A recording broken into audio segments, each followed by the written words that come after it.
Throughout history, the annals of conquest are filled with tales of great leaders who carved out vast empires through military might and strategic prowess. From Alexander the Great to Genghis Khan, these conquerors shaped the world with their ambition and conquests. However, as time unfolded, the era of the Great Conquerors gradually waned. Factors such as changing political landscapes, evolving warfare tactics, and internal strife within empires contributed to their decline. This shift marked a pivotal moment in history, where the age of conquest gave way to new paradigms of power and influence. Alexander the Great. Once upon a time, there was a man named Alexander the Great.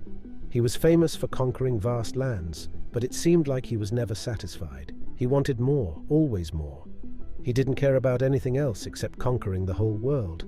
Alexander was fearless in battle, as if he couldn't be defeated. For 10 long years, he led his soldiers to victory after victory, but as time passed, his soldiers grew tired. They wanted to go home and enjoy the rewards of their conquests. However, Alexander wasn't interested in riches or ruling. He only cared about conquering. Everything was going well until he faced a tough challenge in India. He lost many men in battle, and even he himself got wounded. Despite his soldiers' pleas to stop, Alexander pushed on. But on the other side of the river, there was another big Indian army, ready to fight. His soldiers were exhausted while the enemy was fresh. Finally, Alexander had to listen to his men and call off the campaign. This marked the beginning of his downfall. Later, he fell seriously ill due to his excessive drinking. When asked about the future of his vast empire, he said it should belong to the strongest. This led to a long war among his generals after his death, breaking up the empire he had built. It turned out, it was never about Macedonia or anyone else for Alexander. It was always about himself. After his death, there were strange stories about his body not decomposing for days, leading some to believe he was a god. But modern scientists think he might have been in a coma due to a neurological disorder. And maybe, just maybe, he heard the plots of his men before he was buried alive. Julius Caesar. Once upon a time, there was a man named Gaius Julius Caesar who admired Alexander the Great greatly. Legend has it that Caesar even cried when he read about Alexander's conquests because he felt he hadn't accomplished enough. As Caesar grew older, he followed in Alexander's footsteps, becoming power-hungry and self-centered. After gaining considerable power as a general and politician, he decided to break the rules and declared himself dictator for life. He didn't hide his ambitions, openly saying that it's okay to break the law to seize power.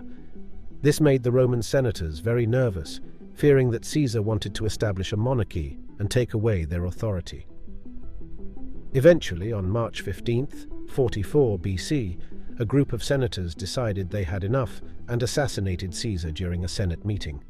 They stabbed him 23 times, even though one of the assailants was Caesar's own adopted son and trusted ally, Marcus Brutus.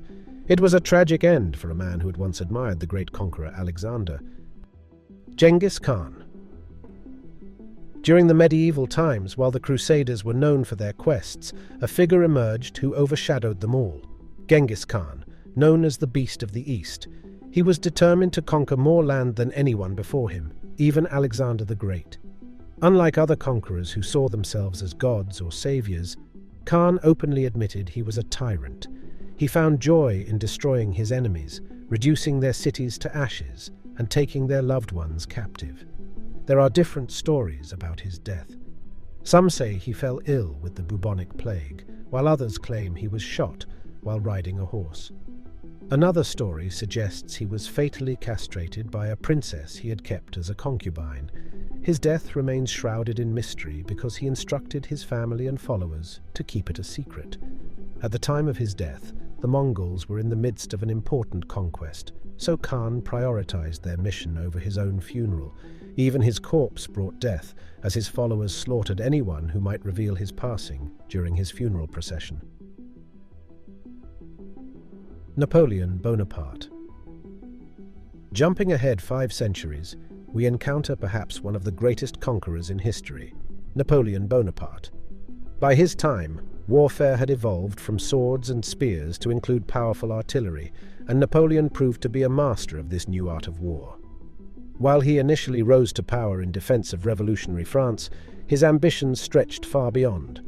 Napoleon's personality was as extraordinary as his predecessors. While Caesar saw himself as a messiah and Alexander as a god, Napoleon viewed himself as an artist of war. He famously remarked, "I love power, but it is as an artist that I love it." To him, the battlefield was like a canvas, and he, the artist, meticulously orchestrating every move. His ability to concentrate was remarkable, and he could recall intricate details of his campaigns effortlessly. Despite facing immense odds, Napoleon swept through parts of Europe and the Mediterranean with his armies, earning victories that seemed unstoppable. However, as his conquests expanded, so did the cost in lives and bloodshed. Ultimately, he met his match at the Battle of Waterloo in 1815, where he suffered defeat and was captured by the British. Rather than executing him, the British chose to keep him under house arrest, where he lived out his days in a dilapidated bungalow. Isolation and loneliness took their toll, and Napoleon passed away on May 5, 1821, confessing his love for France, his military career, and his beloved wife Josephine in his final moments. Suleiman, the magnificent Suleiman.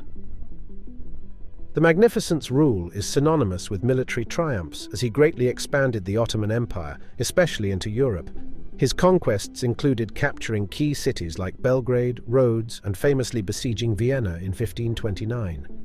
His armies were a formidable threat to the Habsburgs in Central Europe and the Safavids in Persia. Under Suleiman's leadership, the Ottoman Empire reached its zenith, stretching across Anatolia, the Balkans, North Africa, the Middle East, and parts of southeastern Europe. One of his major victories was the Battle of Mohacs in 1526, where Hungarian forces were defeated, paving the way for Ottoman dominance over much of Hungary. Suleiman wasn't just a military commander, he was also a skilled administrator. He implemented legal reforms known as the Suleimanic Code, or Kanun, which simplified the Ottoman legal system. His reign is often hailed as the Golden Age of the Ottoman Empire, marked by remarkable cultural and artistic achievements, particularly in architecture, poetry, and calligraphy. Suleiman met his end on September 7, 1566, during the siege of Sigetvar, while leading a campaign to expand Ottoman territory in Central Europe against the Habsburgs and their allies. Cyrus the Great, a remarkable figure from ancient history, was born around 576 or 590 BCE.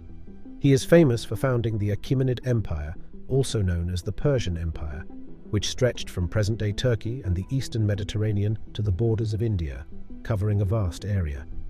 Cyrus became king around 559 BCE, after a period of conflict among the Persian tribes.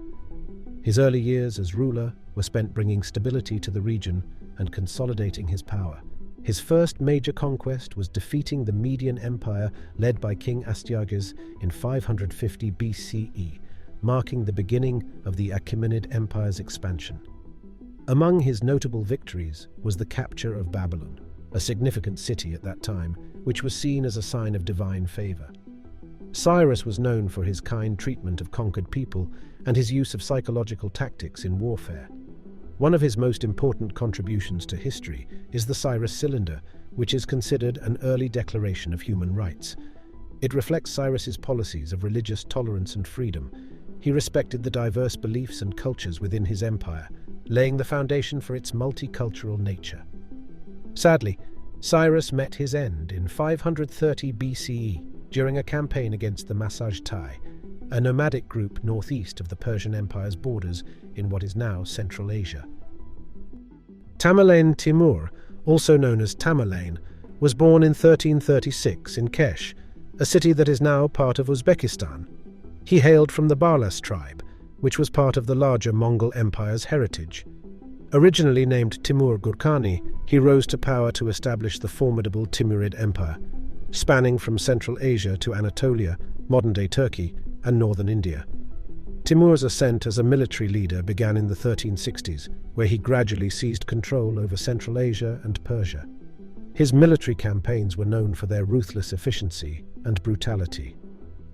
In 1398, Timur launched a devastating invasion of northern India, resulting in the sack of Delhi and widespread devastation, leaving behind a tragic chapter in Indian history with countless lives lost. Timur employed tactics of psychological warfare, instilling fear through gruesome methods like creating pyramids of skulls from his enemies. He was adept at strategic deception, often luring enemy forces into traps with false retreats. Utilizing a combination of war elephants, mounted archers, and artillery, Timur's forces were formidable on the battlefield. One of his most famous victories was at the Battle of Ankara in 1402 against the Ottoman Sultan Bayezid. Despite being outnumbered, Timur's clever tactics, including the use of war elephants, led to the defeat of the Ottoman army and the capture of Sultan Bayezid, a rare event in Ottoman history. Timur met his end in 1405 during a military campaign in China, marking the conclusion of his conquests and the onset of internal turmoil within his empire. As we come to the end of our exploration through history, we've uncovered the stories of 7 extraordinary conquerors. Their lives and legacies take us on a journey from the battlegrounds of Europe to the vast empires of the East. These tales remind us of the timeless human drive for ambition, creativity, and the quest for greatness. Thanks for watching the video, and if you found it informative, please like and subscribe to Time Capsule for similar content. We look forward to sharing more knowledge with you in the future. Until then, take care.